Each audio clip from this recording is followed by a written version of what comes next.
اللہ اللہ اللہ اللہ اللہ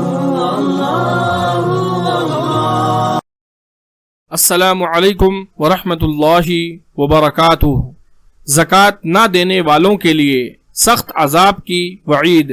اللہ رب العزت کا فرمان ہے سورہ توبہ آیت نمبر 34 تا 35، والذین یکنزون الذہب والفضة ولا ينفقونها في سبیل اللہ فبشرهم بعذاب علیم یوم یحمى علیہا فی نار جہنم فتکوى بها جباہهم وجنوبهم وظہورهم هذا ما کنزتم لانفسکم فذوقوا ما کنتم تکنزون۔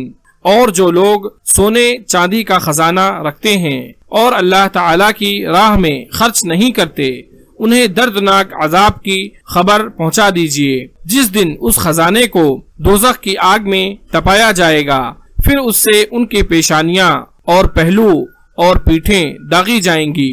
ان سے کہا جائے گا، یہ ہے جسے تم نے اپنے لیے خزانہ بنا کر رکھا تھا، پس اپنے خزانوں کا مزہ چکھو۔ اللہ تبارک و تعالی سے دعا ہے کہ اللہ رب العالمین ہم تمام لوگوں کو اس آیت میں جو باتیں بیان کی گئی ہیں ان کو سمجھنے اور ان پر عمل کرنے کی توفیق عطا فرمائے، آمین۔